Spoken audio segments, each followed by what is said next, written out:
Kita akan membaca firman Tuhan dari Filipi 2 ayat 12 sampai dengan 16.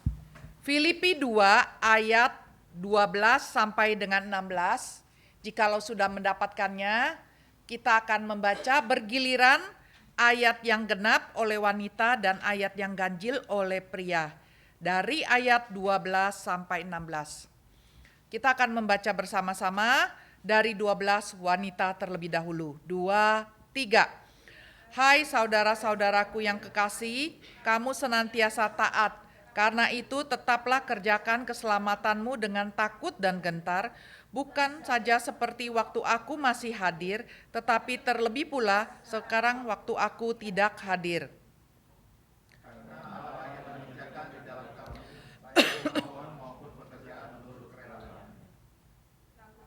Segala sesuatu dengan tidak bersungut-sungut dan berbantah-bantahan. Supaya kamu tiada beraib dan tiada bernoda, sebagai anak Allah yang tidak bercela di tengah-tengah kata dan bentuk hatinya dan yang sesat ini, sehingga kamu bercahaya di antara mereka seperti bintang-bintang hidup. Sambil berpegang pada firman kehidupan, agar aku dapat bermegah pada hari Kristus, bahwa aku tidak percuma berlomba dan tidak percuma bersusah-susah. Sampai di sini pembacaan firman Tuhan, mari kita berdoa minta pertolongan Tuhan. Bapa kami yang bertakhta dalam kerajaan surga, kami sudah membaca firman-Mu. Berbicaralah kepada kami, tolonglah kami mengerti kebenaran firman Tuhan, bukan hanya mengerti saja, tetapi kami juga boleh mentaatinya, kami boleh terus merenungkannya di dalam kehidupan kami. Terima kasih Tuhan, hadirlah di tengah-tengah kami dan memberkati kami dengan firman-Mu. Kiranya tidak ada satupun pulang dari tempat ini dengan tidak membawa berkat firman Tuhan yang boleh memberikan kekuatan kepada kami, yang boleh menegur kami, yang boleh terus menghibur kami di tengah segala pergumulan kami sebagai manusia di dunia ini. Terima kasih Tuhan, sucikan hamba-Mu dan urapi hamba-Mu yang hina ini. Biarlah kebenaran firman Tuhan saja yang keluar dari bibir mulutnya. Di dalam nama Tuhan Yesus kami berdoa dan mengucap syukur. Amin. Bapak, Ibu, dan saudara-saudari yang dikasih oleh Tuhan Yesus, sebenarnya yang akan kita bahas pada hari ini eksposisi dari Filipi 2 ayat 14 sampai dengan 16. Tetapi saya meminta Bapak Ibu untuk membaca di ayat 12 sampai dengan 13. Kenapa? Supaya kita tahu sedikit latar belakangnya. Nah, di ayat 14 adalah perintah daripada Rasul Paulus yang mengajak umatnya untuk melakukan semuanya dengan tidak bersungut-sungut. Tetapi sebelum Rasul Paulus memerintahkan ini, dia menulis di dalam ayat 12 dan 13 mengatakan, kerjakanlah keselamatanmu karena Allah yang sudah mengerjakan di dalam kamu. Jadi artinya ketika Rasul Paulus meminta kita untuk mengerjakan segala sesuatu dengan tidak bersungut dan lain-lain dan sebagainya, kita sudah dikasih modal terlebih dahulu. Modalnya apa? Modalnya adalah Tuhan terlebih dahulu sudah bekerja di dalam hati kita, sehingga kita boleh menjadi orang percaya. Setelah kita menjadi orang yang percaya kepada Kristus, kita bisa hidup di dalam ketaatan. Jadi Filipi 2 ayat 14 sampai dengan 16 ini bukan syarat kamu lakukan ini ya supaya kamu diselamatkan. Tetapi semua yang diperintahkan adalah buah dari keselamatan. Sudah mendapatkan keselamatan, baru kita bisa melakukan itu. Karena keselamatan adalah anugerah Allah melalui iman kepada Kristus. Nah, kita membaca di ayat 14, lakukanlah segala sesuatu tanpa bersungut-sungut. Nah, ini seringkali dikaitkan dengan kisah Israel di padang gurun yang terus bersungut-sungut. Kita bisa baca dari Keluaran, dari Bilangan dan sebagainya. Apa sih bersungut-sungut? Kalau kita baca kamus, istilah sungut-sungut itu artinya menggerutu, mengomel, atau mengeluh, tapi bukan dengan suara keras, dengan suara pelan. Karena merasa gak puas, merasa kecewa, merasa marah. Jadi seorang yang bersungut-sungut menurut kamus biasanya menunjukkan wajah kecewa, wajah cemberut, wajah mengeluh secara terus-menerus. Di dalam kehidupan kita, khususnya di dalam berkeluarga, kita punya suami, kita punya istri, kita punya anak, atau kita punya orang tua, ya, di dalam satu rumah tangga, di dalam satu keluarga. Kita tidak suka kalau ada anggota keluarga kita yang suka bersungut-sungut. Misalnya orang tua nggak suka kalau anaknya, ayo kamu belajar, bukannya besok mau ujian. Terus anaknya bersungut-sungut, gitu ya. Biasanya ngomongnya nggak keras, dia akan ngomong, ngomel melulu, ngapain sih ngomel melulu? Saya udah tahu saya mau belajar, tapi ini kan game lagi ini nih, lagi online, semua lagi main. Kapan lagi bisa ngumpul semua bersungut-sungut ya? Atau seorang misalnya sepasang suami istri, suami kesel karena istrinya bersungut-sungut terus. Kenapa sih kamu pulang malam terus begini. Atau dia bersungut-sungut terhadap istrinya. Kenapa sih kamu kalau masak begini terus, maunya masak model kamu aja, kamu gak mikirin saya suka apa, dan sebagainya. Apa makan kayak gini, keasinan atau kemanisan atau keaseman atau apalah begitu ya, bersungut-sungut. Kita gak suka bersungut-sungut. Kalau orang bersungut-sungut gak ada yang senyum manis, sambil bersungut-sungut senyum manis, enggak. Biasanya orang kalau bersungut-sungut mukanya cemberut, mukanya ditekuk ya, sambil terus ngedumel, bersungut-sungut, menggerutu, mengomel, mengeluh dengan suara pelan tapi mukanya ditekuk, terus ngoceh gitu ya. Dan biasanya ngocehnya nggak pendek, ngocehnya itu akan panjang. Nah, Alkitab mengatakan Israel disebut sebagai generasi yang bengkok. Artinya generasi, ya bukannya bengkok, apanya yang bengkok, kakinya bengkok, tangannya bengkok, bukan, hatinya bengkok. Kenapa? Karena terus mengeluh, ya. Jadi Paulus memakai istilah yang sama di ayat 15, ya. Artinya sebenarnya dia mengajarkan kepada gereja, jangan ya kamu meniru seperti orang Israel yang tidak percaya. Karena orang percaya dipanggil untuk menunjukkan iman yang percaya pada pemeliharaan Allah. Bersungut-sungut, ngedumel dan sebagainya itu dianggap sebagai bentuk ketidakpercayaan terhadap kedaulatan Allah dan juga merusak kesatuan gereja. Bisa kita bayangkan misalnya di MRI Pontianak, yuk kita berjuang melakukan kapin, kita kerjasama dengan GR Karawaci misalnya, GR Karawaci induk, Mama ya, kemudian kita sama-sama berjuang.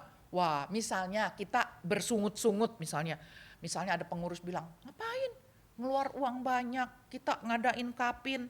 Orang kita MRI-nya masih kecil, jumlahnya juga gak banyak, disuruh-suruh bikin kapin 4 kota lagi. Wah, bagaimana biayanya kita juga harus tanggung. Waduh, bagaimana kita aja udah susah mesti nanggung biaya kapin dan sebagainya. Kita mulai ngoceh-ngoceh, yang satu ngoceh, yang satu ngomong begini, yang satu ngomong begini, ada satu yang taat. Kalau ini semua ngedumel, maka akan merusak kesatuan gereja karena gak sehati melayani Tuhan. Ada yang ngedumel, ada yang bersungut-sungut. Nah, saya akan sharingkan apa yang saya dapatkan dari David Powlison, yang kemudian dia punya murid namanya Tim Lane dan Paul Tripp, ya. Tim Lane dan Paul Tripp ini menulis buku, judulnya, tiba-tiba saya lupa judulnya ya. Bagaimana orang bisa berubah, judulnya itu ya. Tapi sebenarnya yang dia tulis itu merupakan apa yang dia dapatkan dari kuliah dari David Powlison. Nah, orang-orang ini adalah dosen dari Westminster di Biblical Counseling. Nah, David Powlison ini dia dulu pernah kerja di rumah sakit jiwa dan dia mengatakan bahwa dia nggak pernah ngelihat ada orang yang benar-benar sembuh. Ya, kemudian dia akhirnya percaya kepada Tuhan, dia kemudian sekolah teologi, dia kemudian mengembangkan Biblical Counseling dan basicnya dia dapatkan dari Yeremia 17 ayat 5 sampai dengan 8 yang satu gambaran pohon kalau ditanam di tepi aliran air itu dia akan tumbuh dengan subur. Tetapi kalau pohon ataupun semak belukar ada di padang gurun, dia kering, kerontang, bahkan tidak bisa berbuah. Ada sih buahnya, yaitu duri-duri. Jadi dia mengkontraskan seperti yang ada di Yeremia, hidup manusia itu, kita mau hidup berbuah lebat seperti yang Tuhan katakan, atau hidup kita kontras, yaitu kita seperti semak belukar yang layu, yang kering, dan cuma ada duri-duri gitu ya. Nah, jadi dia memberikan gambaran seperti ini dan mengambil dari beberapa kitab gitu, yaitu padang gurun, angsa Israel di padang gurun ketika mereka bersungut-sungut, mereka seperti semak belukar yang berduri. Bukan seperti pohon yang ditanam di tepi aliran air yang berbuah lebat pada waktunya. Di bilangan 11, kita nggak akan baca di bilangan 11 ini. Bilangan 11 ini menceritakan ketika bangsa Israel, mereka ada di padang gurun, mereka itu diperbudak di tanah Mesir, maka Tuhan memanggil Musa untuk boleh memimpin bangsa Israel yang diperbudak ini keluar daripada perbudakan, kembali ke tanah perjanjian.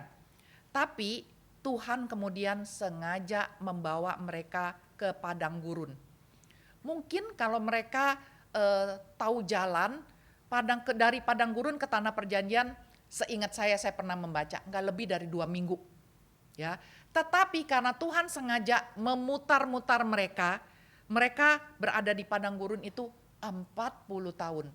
Ada maksud tujuan, tentu saja setiap apa yang dilakukan oleh Tuhan ada maksudnya. Nah, mereka pada waktu di padang gurun, padang gurun tuh panas. Kalau siang panas setengah mati, kalau malam dingin. Padang gurun gak ada banyak pohon, mungkin sesekali bisa menemukan pohon korma, sedikit pohon begitu ya. Kadang-kadang ada mata air, tetapi jarang. Kebanyakan adalah padang gurun pasir. Nah, di gurun pasir, meskipun mereka punya emas, meskipun misalnya mereka punya uang, tapi nggak bisa beli coipan, nggak bisa beli kaki babi, nggak bisa beli kaifon gitu ya, nggak bisa beli bakso. Kenapa? Nggak ada yang jualan di sana, ya, nggak ada di sana. Jadi bagaimana? Ya, hidup bergantung sama Tuhan. Tuhan itu baik sekali. Tuhan bilang, oh ini panas benar. Tuhan kasih tiang awan. Kenapa? Tiang awan memimpin mereka, maka tiang awan itu memberi keteduhan. Jadi nggak terlalu panas. Waktu malam Tuhan nggak kasih tiang awan, Tuhan kasih tiang api supaya kelihatan jelas, dan karena malam itu biasanya dingin, dikasih tiang api mereka agak lebih hangat. Jadi Tuhan pelihara bangsa Israel ini. Jumlahnya berapa? Mungkin sekitar 2 juta, laki-laki, perempuan, anak-anak, semua. Mungkin sekitar itu Tuhan memimpin. Terus bagaimana mereka makan? Mereka makan, nggak mungkin mereka bisa ada di situ, ada gandum, ada apa. Mereka mungkin bawa cadangan atau bawa apa, tapi sangat-sangat terbatas. Jadi Tuhan kemudian memberikan mana. Mana itu apa? Ya kita nggak tahu persis, hanya kita tahu bahwa pagi-pagi sudah muncul di tanah.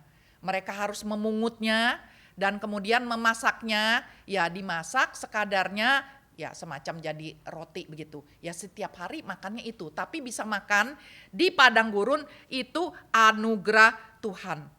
Nah, tetapi setiap hari makannya itu terus, nggak ganti. Tiba-tiba muncul bakso misalnya, muncul apa gitu. Enggak, mana aja.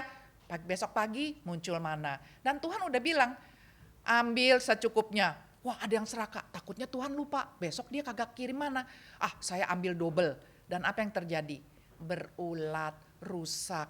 Kalau menuju hari Sabat, Tuhan bilang, ayo ambil double ya, kamu ambil double, baru ambil double. Jadi Tuhan bilang cukup 1 hari, bergantung kepada Tuhan. Kita doa Bapa kami, berikanlah kami makanan yang secukupnya pada hari ini. Tuhan nggak bilang kita berdoa, aduh repot setiap hari berdoa, berikanlah kami makanan yang secukupnya pada hari ini. Ya udahlah sekian, berikanlah kami makanan pada hari yang secukupnya selama seminggu atau selama sebulan atau selama setahun. Jadi kita doanya setahun sekali untuk minta makanan. Enggak, Tuhan bilang berikanlah kami makanan yang secukupnya pada hari ini. Supaya apa? Supaya kita bergantung sama Tuhan. Nah, kemudian timbul masalah karena bangsa Israel bosan sama mana ini. Kelihatan masalah kecil ya, yaitu berdosa karena menu makanan yang monoton. Kita bilang, begitu aja udah berdosa ya, cuma soal makanan ya. Dan kemudian responnya menjadi besar. Responnya apa? Merindukan masa lalu di Mesir. Lebih enak di Mesir, kita balik aja ke Mesir. Lebih enak tinggal di Mesir daripada di sini. Kemudian menyalahkan orang lain. Biasanya yang disalahkan siapa? Pemimpinnya, yaitu Musa. Sekaligus menyalahkan Tuhan.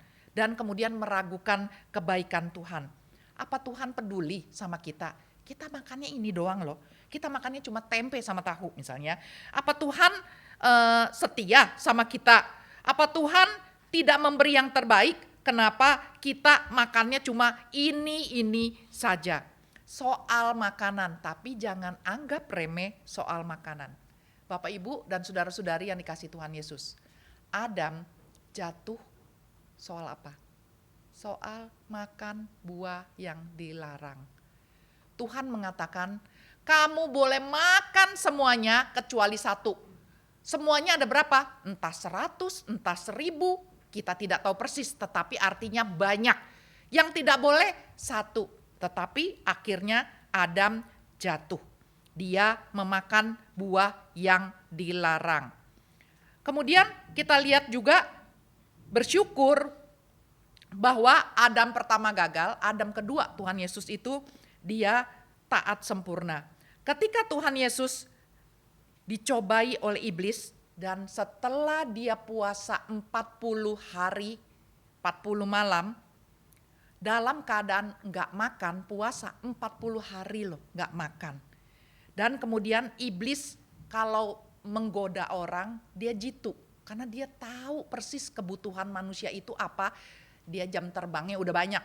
Iblis udah enggak dari dulu kan ya, ketika dia malaikat yang jatuh itu adalah iblis. Nah sekarang dia goda Tuhan Yesus, dia enggak goda, ayo coba ubah batu jadi iPad. Ya enggak, ya, tapi dia bilang ubah batu jadi roti. Karena apa? Udah 40 hari enggak makan. Kalau saya, mungkin saya bilang siapa takut, mau rasa apa? Srikaya, roti blueberry, roti apa? Saya bisa bikin, langsung ting, roti blueberry, ting, roti srikaya, roti coklat gitu ya. Tapi apa yang dilakukan oleh Tuhan Yesus? Dia lapar, tetapi dia mengatakan manusia bukan hidup dari roti saja, tetapi dari setiap firman yang keluar dari mulut Allah. Kita bersyukur kita boleh memiliki Kristus yang menjadi wakil kita, dia boleh taat sempurna. Sementara Adam, dia sudah gagal. Bapak Ibu dan saudara-saudari yang dikasih oleh Tuhan Yesus, kalau kita pergi jalan-jalan khususnya ke luar negeri yang makanannya beda sama kita gitu ya. Kalau keluar negerinya Singapura, Malaysia, Vietnam, Thailand, itu surga makanan. Makanannya mirip-mirip ya sama kayak kita, ya kita cocok lah. Tapi kalau kita pergi ke negara-negara yang berbeda dengan kita, nah saya tanya sama orang yang suka bawa tour leader. Dia bilang, Bu, maksimum orang-orang kalau pergi jalan-jalan tuh hidupnya misalnya senang, happy, nyaman, itu 2 minggu Bu.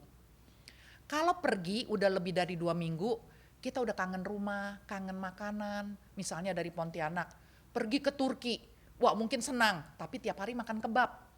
Misalnya ya, sudah 2 minggu udah gak tahan sama coipan misalnya ya, udah gak tahan sama lapcong, udah gak tahan begitu ya. Karena apa? Karena ya kita itu biasanya memang punya punya udah kebiasaan makan, makanan kita itu udah dipatok dari kecil ya.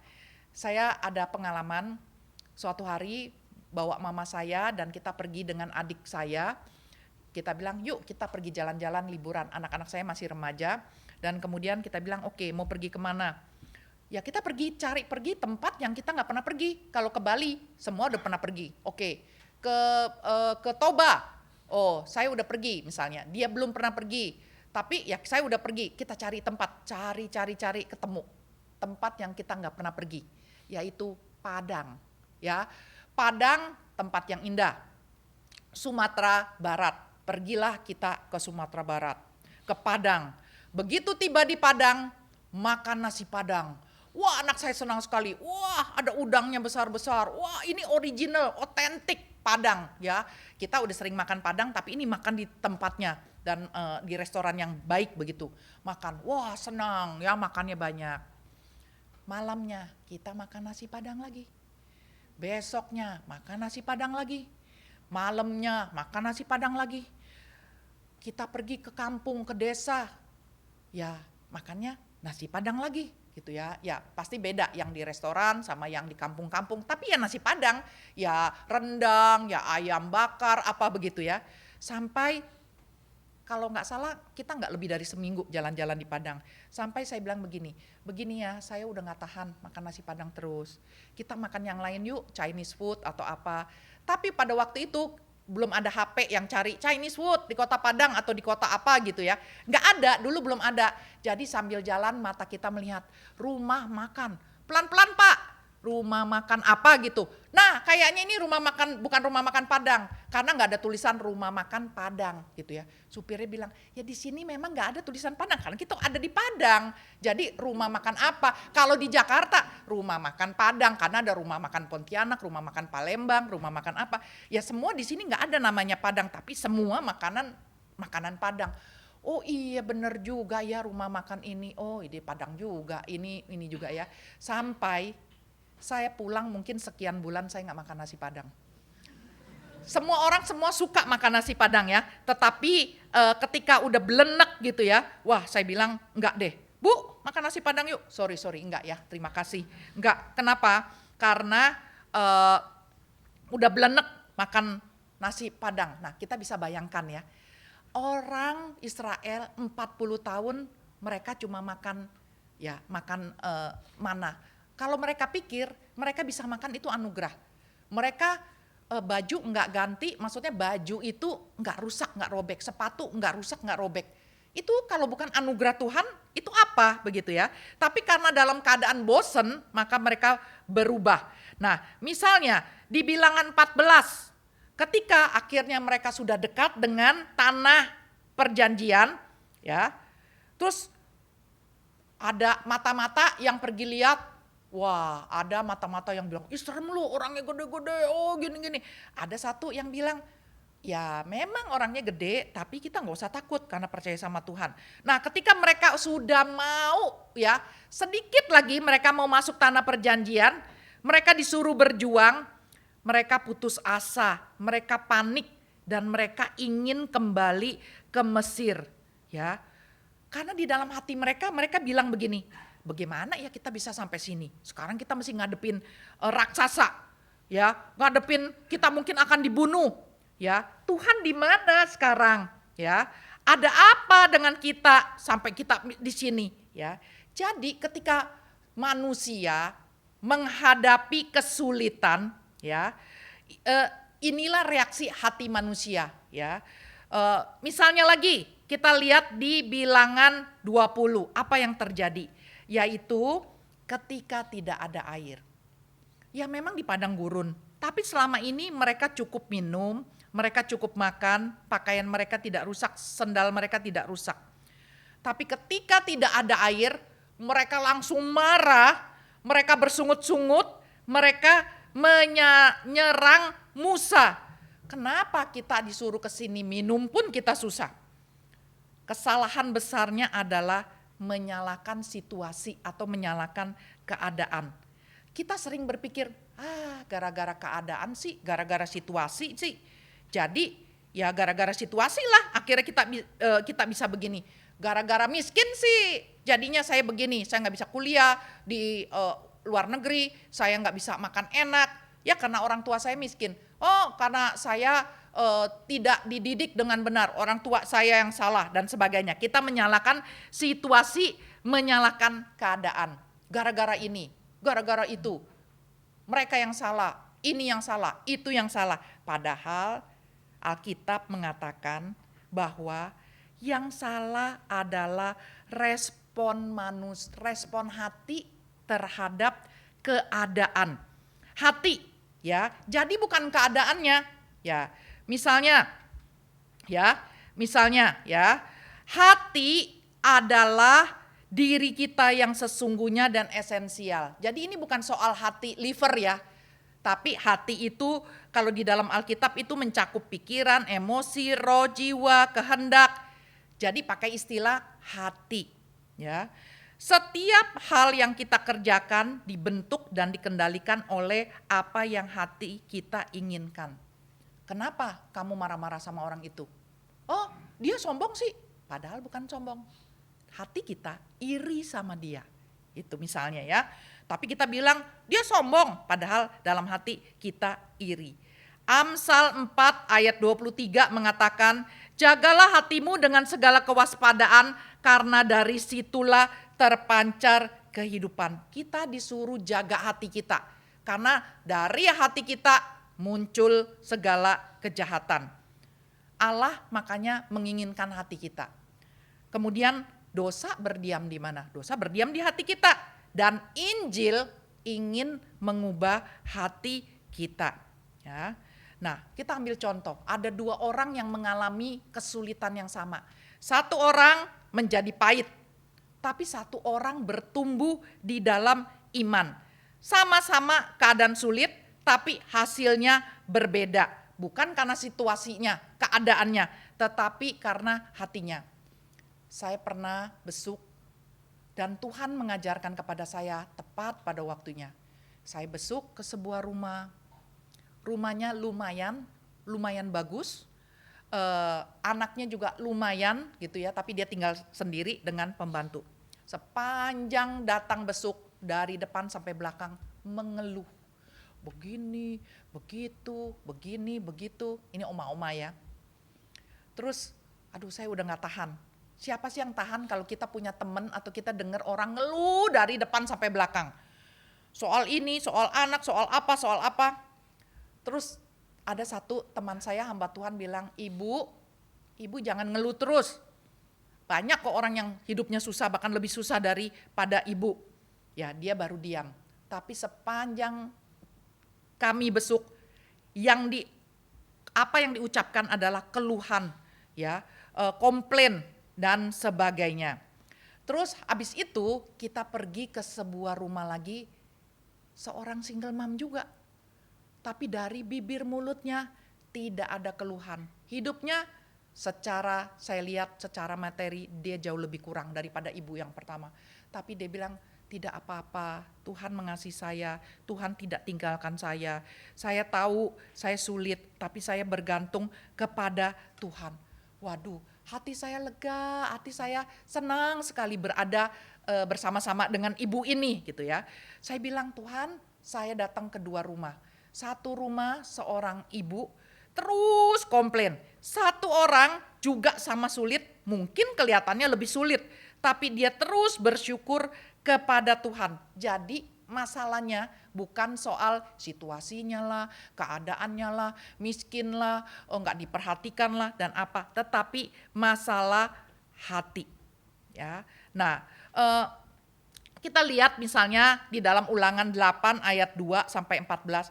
Kenapa ya Tuhan membawa bangsa Israel keluar dari tanah Mesir, dibawa keliling 40 tahun. Ngapain Tuhan? Tuhan tahu kok. Ya, Tuhan punya GPS kok. Tuhan yang menciptakan langit dan bumi ini dulu nggak ada GPS ya. Kalau kejadiannya sekarang ya masing-masing mungkin masing-masing orang Israel langsung pegang. Musa, salah Musa, ini mesti belok kanan nih 1 kilometer lagi. Ini kita ada nih, yang satu pakai Waze, yang satu pakai Google, yang satu pakai apa begitu ya. Bisa saling ini, nggak bisa, kita mesti ini. Ya Tuhan sengaja pimpin bangsa Israel keluar dari tanah Mesir. Zaman dulu nggak ada internet, nggak ada Google, nggak ada apa. Dan mereka harus bergantung kepada pemimpinnya. Kenapa? Yang harusnya nggak sampai 2 minggu, sampai 40 tahun untuk supaya mereka diuji ya. Nah, di dalam kesulitan. Untuk apa? Menguji hati. Ini bukan saya yang bicara ya, ini David Powlison ya, yang kemudian diteruskan oleh muridnya Tim Len dan Paul Tripp. Menguji hati apa? Karena kesulitan menunjukkan apa yang benar-benar kita percaya dan apa yang benar-benar kita cintai. Waktu ada kesulitan kita baru tahu apakah kita sungguh-sungguh mencintai Tuhan ataukah kita sebenarnya mencintai apa yang kita mau gitu. Kedua, merendahkan manusia supaya manusia enggak sombong dan manusia bergantung pada Tuhan. Dan yang ketiga, kesulitan yang diizinkan Tuhan terjadi membentuk karakter. Allah memakai penderitaan untuk apa? Mengajar kita, membentuk iman kita, dan memurnikan hati kita. Ketika bangsa Israel ada di padang gurun selama 40 tahun ada kesulitan, tetapi sebenarnya Tuhan pelihara, kasih makan, kasih tiang awan, kasih tiang api, baju tidak rusak, binatang buas pun tidak gigit dia. Ada lo ular, ada lo kalajengking, tidak ada satupun yang menggigit mereka. Dan kemudian mereka mati. Sampai kapan? Sampai mereka terus tidak taat kepada Tuhan. Akhirnya Tuhan biarkan ular tedung itu menggigit mereka. Baru ketika ular tedung mulai menggigit, mereka melihat ayahnya, entah ibunya, entah anaknya digigit oleh ular tedung. Kalau digigit itu rasa panas terus, akhirnya mati. Dan kemudian mereka berteriak, minta Musa berdoa. Dan ketika Musa berdoa, Tuhan bilang bikin ular tembaga. Bikin ular tembaga pasti butuh waktu. Butuh waktu itu bikinnya berapa lama, berapa jam, bukan kayak sekarang pakai digital langsung keluar bisa jadi gitu ya. Itu mungkin mereka harus ambil dulu tembaganya, dibakar dulu, diukir dulu, kemudian sampai menjadi ular tembaga. Dan kemudian Tuhan bilang, siapa yang digigit ular, lihat ular tembaga dan dia akan disembuhkan. Loh, cuma lihat doang, enggak dipotong, dibalut, disuntik, enggak, cuma lihat aja. Saya bisa bayangkan ketika akhirnya mereka bandel terus, akhirnya Tuhan biarkan ular. Sebenarnya ular bisa gigit kamu, tapi selama ini enggak ada kalajengking, bahkan kalajengking yang gigit kamu. Orang mungkin sudah digigit ular, ya dia udah napasnya udah susah, makin lama makin naik, panas begitu. Dan kemudian orang tuanya atau suaminya atau istrinya bilang, "Pak, Musa udah jadi tiang ularnya, ayo pandang Pak, pandang." Mungkin dia mau mandang tapi udah kaku badannya, mungkin kepalanya dibantu, "Ayo Pak, lihat." Begitu matanya melihat ular tembaga itu, langsung dia sembuh. Mereka bersyukur lagi kepada Tuhan. Kok gampang ya, lihat aja sembuh. Itu adalah satu gambaran. Kalau kita percaya kepada Tuhan Yesus, maka dosa kita diampuni. Kita mendapatkan keselamatan. Kita lepas daripada hukuman maut. Kok enak ya, cuma begitu aja. Nggak ada ritual apa. Ya, misalnya, kasihlah kambing, kasihlah apa, kok nggak perlu ya? Nah, sama seperti ketika orang yang sudah digigit ular melihat kepada ular tembaga, kemudian boleh segera sembuh. Sama seperti kita yang sudah akibat daripada dosa, kita akan mendapatkan maut. Tapi ketika kita datang kepada Kristus, kepada salib Kristus, maka kita disembuhkan. Kita mendapatkan keselamatan. Nah, kemudian Paulus juga mengatakan di ayat 15, supaya apa? Kamu tidak bersungut-sungut, supaya tidak bercacat dan tidak bernoda. Ya, supaya kamu tidak bercacat dan tidak bernoda, bukan berarti sempurna tanpa dosa. Ya. Orang percaya tetap berdosa. Saya akan sharingkan lagi, mungkin saya bolak-balik sering bicara. Michael Emlet mengatakan manusia itu yang udah percaya Tuhan, dia itu orang kudus karena dikuduskan oleh Tuhan, penderita. Dia menderita di dalam dunia ini. Menderita apa? Bisa kena sakit, bisa dihina, bisa di apa. Skalanya beda-beda. Dan ujungnya penderitaan itu adalah kematian. Dan orang berdosa. Kadang-kadang kita punya tiga ini, orang kudus, penderita, orang berdosa. Kadang kita berdosa sampai kita lupa. Kamu orang Kristen, kamu sudah percaya Tuhan Yesus. Kenapa kamu terus berdosa? Ingat gak kamu sudah dikuduskan oleh Tuhan? Ya, kita perlu bertobat. Kemudian ketika kita menderita, entah sakit, entah dianiaya oleh orang, kemudian kita boleh ingat, kita adalah orang kudus, kita sedang menderita dan Tuhan tidak tinggalkan kita. Jadi kita bukannya artinya kita tidak bisa berdosa, ya kita masih bisa berdosa, tetapi ada pengudusan progresif. Jadi Roh Kudus mengubah hidup orang percaya. Saya lupa apakah saya pernah menceritakan kisah sederhana ini. Diceritakan oleh suami saya, yaitu ada seorang mahasiswa yang kalau bicara itu kasar sekali. Dia tinggal di kota, dia kuliah di kota karena dia keluarga mampu. Orang tuanya mengirimkan satu pembantu sewa rumah atau punya rumah sendiri untuk membantu si mahasiswa ini. Setiap hari pembantu ini kerjanya ya bersih-bersih rumah, kasih makan si mahasiswa ini, ya memperhatikan jadwal mahasiswa ini, dan setiap hari jadwalnya itu ada di tangan sama si mboknya ini. Dia tahu, non besok kuliah jam berapa? Jam 8. Bangunin ya, 7:30 udah mesti jalan gitu. Oke. Tapi setiap pagi kalau dia tahu jadwal jam 8 misalnya, kemudian 7:30 harus jalan, jam 7 berarti harus bangun, harus makan, dia ketok. Non bangun. Mahasiswa ini marah dan ngata-ngatain si mbok ini. Orang lagi anak tidur, dibangunin. Kurang ajar lo, apa jelek lo, ini apa-apa. Sumpah, biar mati kamu, apa segala macam lah ya, kasar sekali. Tapi mboknya gak sakit hati, karena dia udah merawat orang ini dari kecil. Dia cuma bilang, aduh kenapa anak ini seperti ini. Maka dia biasa aja. Terus udah gitu dia bangun. Non bangun non, udah jam 7:45 misalnya. Dia harus bangun, akhirnya makan, kemudian berangkat kuliah. Satu hari pagi-pagi si pembantu ini ketok-ketok lagi. Dan seperti biasa, sama lagi kata-katanya, kalimatnya. Marah-marah, maki-maki, kasar sekali. Tapi ketika dia bangun, saya gak enak, ada apa ya? Terus dia baru sadar, oh iya ya, barusan saya ngomong kasar sama mbok saya. Tapi biasa juga setiap hari begini, tapi saya rasa gak enak, ini gak bener.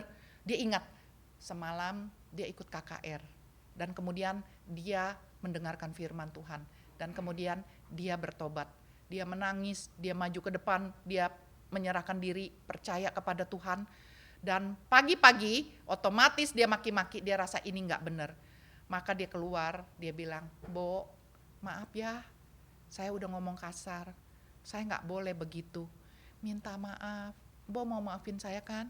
Bonya kaget, lah udah lama dari dulu kamu setiap hari juga begitu, kamu gak pernah minta maaf. Kenapa kamu? Kamu kesambet setan apa? Gitu ya, si mboknya bilang gitu. Terus dia bilang, enggak, saya sudah berubah mbok, saya sudah percaya Tuhan Yesus. Nah, kita lihat orang yang sudah percaya kepada Kristus, ada Roh Kudus yang mengubahnya. Misalnya ya, saya bacakan di Efesus 2 ayat 10. Karena kita ini buatan Allah, diciptakan dalam Kristus Yesus untuk melakukan pekerjaan baik yang disiapkan Allah sebelumnya. Ia mau supaya kita hidup di dalamnya. Jadi kita diciptakan untuk pekerjaan baik. Galatia 5 ayat 22-23. Tetapi buah roh ialah kasih, sukacita, damai sejahtera, kesabaran, kemurahan, kebaikan, kesetiaan, kelemah lembutan, dan penguasaan diri. Tidak ada hukum yang menentang hal-hal ini. Artinya apa? Ini adalah buah roh. Kalau kita percaya kepada Kristus, sungguh-sungguh kita diubahkan oleh Tuhan. Ada pengudusan progresif. Saya ketemu orang yang dari mukanya tahulah dia mantan preman gitu ya. Terus saya bilang, kamu ikut kelas katekisasi. Terus dia cerita bagaimana hidupnya luar biasa. Ngeri gitu ya dengar dia. Bagaimana dia dulu dia free sex, bagaimana dia dulu jahat. Tapi kemudian dia berjumpa dengan Kristus, dia berubah. Dan saya melihat bukan itu saja, dia bisa bawa temennya. Saya lihat bawa temennya ya agak beda gitu. Temennya sepertinya bukan orang normal begitu ya. Dia bawa temennya untuk beribadah, untuk percaya kepada Tuhan. Ada perubahan di dalam hidupnya. Ya. Nah, supaya apa? Supaya kita bersinar, bercahaya seperti bintang di dunia. Bercahaya seperti bintang di dunia. Ini satu gambaran, terang, cakep. Siapa yang gak suka lihat bintang? Mungkin di Pontianak masih bisa lihat ya. Kalau di Tangerang, di Jakarta, lihatnya awan gelap. Gak ngelihat apa bintang-bintang gitu ya. Suatu hari saya pergi ke satu tempat yang bisa lihat galaksi. Itu tengah malam, cuma pakai baju piyama sama anak saya, sama menantu saya. Kami pergi dengan udara yang sejuk, kami lihat gitu ya. Ya ampun, bagus sekali, indah sekali melihat bintang kelap-kelip. Saya nggak tahu jumlahnya ada berapa. Dan kemudian anak saya bilang, oh itu galaksi apa, itu apa. Oh gitu ya, aduh indah, indah sekali ya. Jadi kita diminta untuk bercahaya seperti bintang di dunia. Ini tercatat juga di dalam Daniel 12 ayat 3. Dikatakan demikian.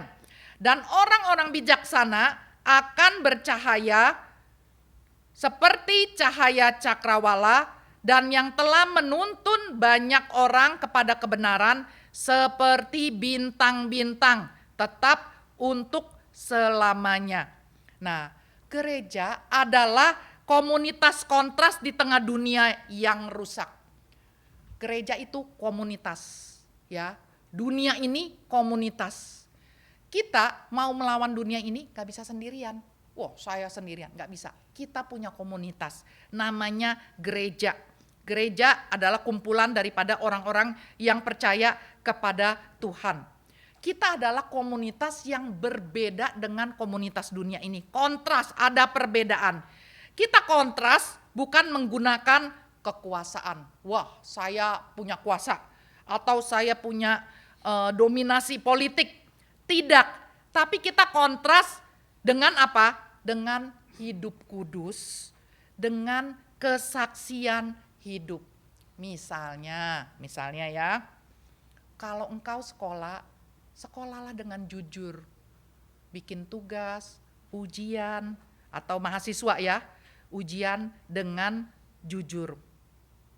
Zaman dulu orang suka titip absen. Saya nggak tahu sekarang kuliah tuh pakai apa sih absennya? Apa pakai digital atau pakai apa? Zaman dulu pakai ini ya, tanda tangan. Ada dosen yang ketat. Kumpulan tanda tangan misalnya kurang dari berapa, gak boleh ujian, artinya gak lulus, artinya nanti mesti ngambil lagi pada tahun depan atau semester depan kalau muncul mata kuliah tersebut gitu ya. Jadi ada orang yang males, ya biasa dia akan titip absen. Dulu ketika saya masih remaja, pemuda, ya, saya bersyukur sudah mengenal Tuhan sehingga saya bertekad untuk hidup benar di hadapan Tuhan. Titip absen dong.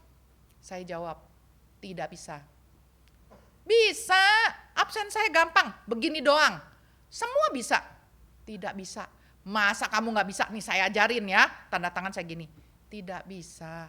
Tidak bisa itu bukan artinya saya tidak bisa niru tanda tangan dia yang gampang, tetapi saya tidak bisa melakukan. Dasar sok suci, pendeta, kayak pendeta kamu gitu ya. Ya sudah, mau bagaimana. Sekarang kalau kita ujian zaman dulu ya, itu bisa dicolek-colek. Nomor 3 berapa apa-apa, kita capek dicolek-colek ya. Bahkan kadang-kadang dia maju ke depan, dia lihat begitu ya. Karena kadang-kadang enggak dijaga dengan baik. Supaya aman bagaimana ya Tuhan?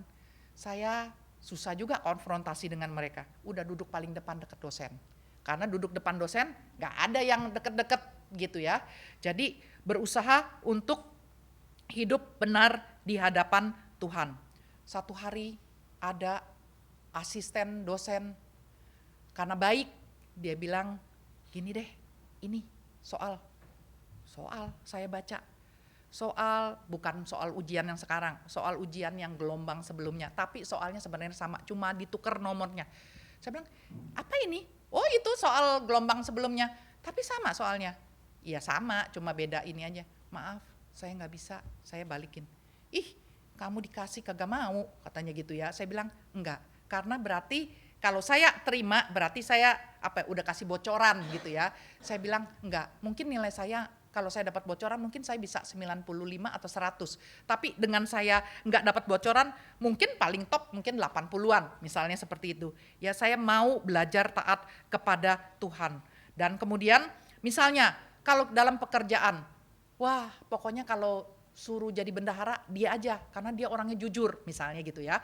Oh dia aja karena dia orang Kristen, dia jujur, jadi aja bendahara, jadi apa dan sebagainya. Jadi orang akan mengenal oh orang Kristen. Pokoknya kalau kita mau yang segala yang jujur-jujur, cari orang Kristen. Dia akan jadi bendahara, dia jadi apa? Dia akan menjadi orang yang jujur, yang tidak korupsi dan sebagainya. Ini satu kesaksian yang indah.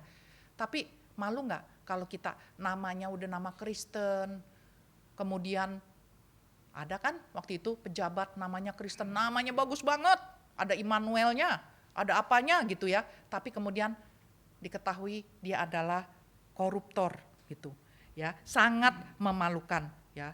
Tapi kalau ada mahasiswa, kalau ada anak-anak muda, kalau ada orang-orang yang bekerja dan bosnya percaya, kenapa? Karena dia jujur, karena dia orang Kristen, karena dia bergereja, karena dia melayani Tuhan, karena dia serius mengikut Tuhannya, dia orang yang jujur. Saya mau pakai dia, saya percaya sama dia, di tangan dia akan aman. Nah, kemudian di ayat 16 dikatakan kita tidak bersungut-sungut, kita hidup jadi kesaksian sambil berpegang pada firman kehidupan. Firman Tuhan, Alkitab, firman Tuhan. Firman itu adalah sumber kehidupan rohani. Jadi gereja bersinar seperti bintang itu bukan karena moralnya aja, oh dia tidak korupsi dan sebagainya. Tetapi karena dia hidup terus memegang salib Kristus, memegang Injil Kristus. Orang bisa diubahkan hidupnya oleh apa sih? Oleh firman. Bukan diubahkan karena melihat mujizat. Itu bangsa Israel apa kurang mujizat. Dia melihat bagaimana laut terbelah dua. Dia melihat, mereka melihat. Mereka melihat bagaimana orang-orang Mesir, tentara Mesir mengejar dia, akhirnya masuk ke dalam laut itu karena lautnya yang sudah terbelah kemudian bersatu kembali.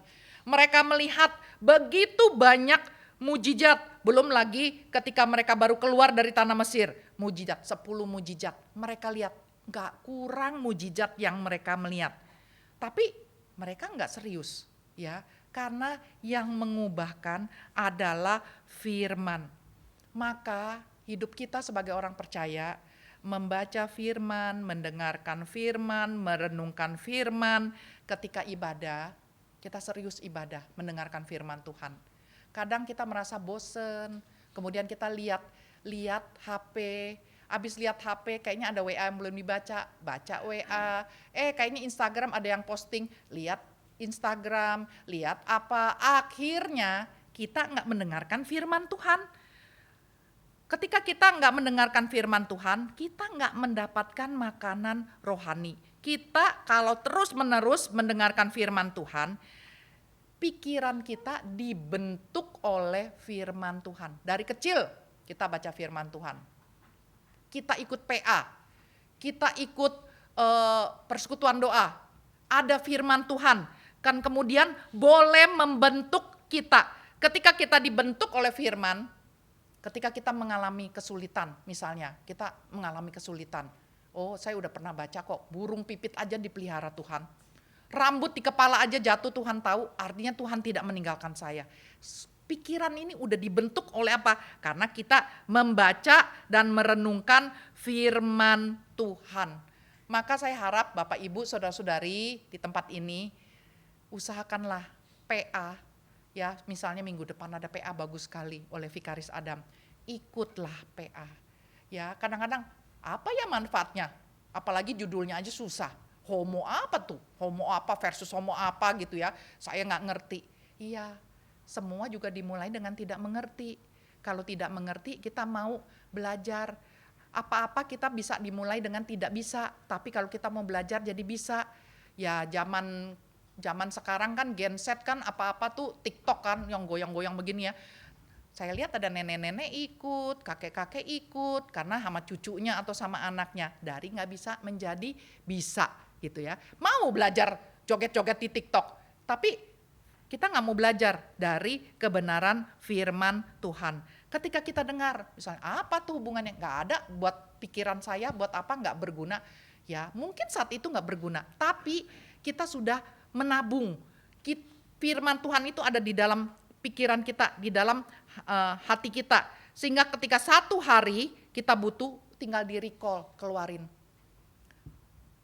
Misalnya ambil contoh, ketika kita bergumul, katanya sekarang beras naik, plastik naik, minyak naik, semua naik gitu ya. Ya kalau orang yang menengah ke atas mungkin gak terlalu bergumul. Tetapi yang menengah ke bawah, yang pas-pasan hidup udah pas-pasan. Sekarang naik lagi. Udah bukan pas-pasan lagi, minus gitu ya. Wah bergumul ini gimana begitu ya. Tapi kemudian ketika kita ingat, oh firman Tuhan bilang burung pipit aja gak menabur, gak memanen, tapi dia bisa makan. Oh iya ya, itu lihat bunga bakung.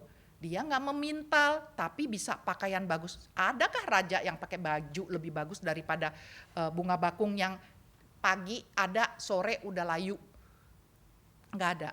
Jadi ketika kita mengalami pergumulan, contoh ini hanya contoh gitu ya, bagaimana firman Tuhan itu boleh menolong kita, karena firman Tuhan itu adalah sumber kehidupan rohani. Tujuan akhirnya apa sih? Tujuan akhirnya adalah kemuliaan Kristus. Paulus berkata, supaya aku bermegah pada hari Kristus. Ini menunjukkan pada hari Kristus, yaitu hari kedatangan Kristus ataupun hari penghakiman. Kita tujuannya apa? Kalau kita ditanya apa sih tujuan hidup manusia? Tujuan hidup manusia menurut Katekismus Heidelberg ya, yaitu untuk memuliakan Dia dan menikmati Dia, memuliakan Tuhan. Kita bersyukur untuk firman Tuhan. Hari ini kita belajar hidup tidak bersungut-sungut. Jadi kita tahu bahwa Tuhan memelihara kita. Hidup menjadi tidak bercacat. Bukan artinya sama sekali kita tidak berdosa, artinya kita terus dikuduskan oleh Roh Kudus. Kita bersinar di dunia yang gelap. Gereja itu menjadi saksi bagi kerajaan Allah. Kalau gereja ribut-ribut sangat memalukan. Gereja ribut-ribut, ribut apa? Berebutan aset, tanah gereja, ini gereja, berebutan jadi pendeta, berebutan apa, jadi gembala, berebutan apa. Sangat memalukan, karena tidak seharusnya gereja seperti itu. Seharusnya gereja menjadi kesaksian. Kemudian kita berpegang teguh pada firman kehidupan, karena pusat hidup Kristen adalah Injil. Dan semua ini karena kita sudah diselamatkan, karena Tuhan sudah yang bekerja di dalam hati kita terlebih dahulu, bukan syarat. Oh ya, kamu jangan bersungut-sungut ya supaya kamu diselamatkan. Salah. Kamu harus tidak bercacat ya supaya kamu diselamatkan. Salah. Kamu bersinar dulu ya supaya kamu diselamatkan. Salah. Tetapi kamu sudah diselamatkan, maka hidup jangan bersungut-sungut. Saya harap kalau kita masih bersungut-sungut, kita sadar, oh Tuhan ampuni saya ya. Bersungut-sungut sama suami, bersungut-sungut sama istri, anak bersungut-sungut sama orang tua, oh mama, papa, apa segala macam ya. Kita terus bersungut-sungut, sekarang kita bertobat ya. Dan kita terus minta dikuduskan oleh Tuhan, dan berharap kita semua komunitas sama-sama orang gereja ya, bersaksi di tengah-tengah dunia yang gelap. Ketika banyak keluarga bercerai, ketika banyak keluarga hancur, gereja tunjukkan bahwa kita adalah orang yang hidup kudus. Suami istri saling mengasihi, suami istri saling mengampuni ya, dan hidup kudus di hadapan Tuhan. Anak-anak muda Di tengah-tengah dunia yang mengizinkan free sex, yang gender pun bisa milih sendiri, kamu mau milih jadi perempuan, jadi laki.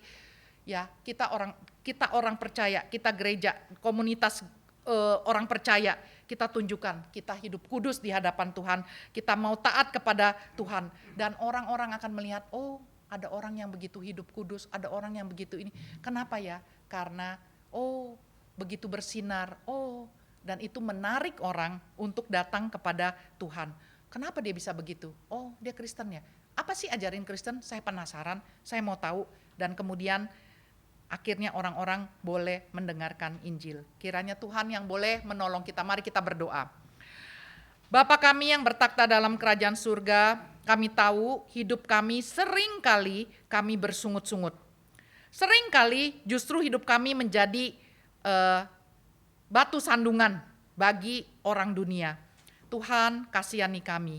Tolong kami, ampuni kami, supaya kami menjadi orang yang tahu Tuhan memelihara kami. Kami tidak bersungut-sungut, kami boleh hidup terus dikuduskan oleh Tuhan, dan Tuhan yang menolong kami. Hidup komunitas di dalam gereja, keluarga-keluarga, anak-anak muda, para remaja pemuda, dan dari sekolah minggu kami boleh menunjukkan bahwa hidup kami berbeda dengan dunia karena ada Kristus yang sudah mati di atas kayu salib dan bangkit bagi kami. Ada firman Tuhan yang boleh terus membentuk kami. Kasihani kami Tuhan, kami berdoa saat ini ada jemaat yang sedang bergumul, entah sakit penyakit, entah pekerjaan, entah keuangan, entah relasi suami istri, ataupun masalah mendidik anak, ataupun merindukan mendapatkan anak. Tuhan, kiranya Engkau berbelas kasihan kepada mereka. Engkau boleh memberikan kelegaan mereka kepada mereka. Engkau yang boleh menghibur mereka. Engkau yang boleh mencukupkan segala kebutuhan mereka. Engkau sendiri yang boleh menyembuhkan sakit penyakit mereka sesuai dengan waktu dan kehendak Tuhan. Di dalam nama Tuhan Yesus kami berdoa dan mengucap syukur. Amin.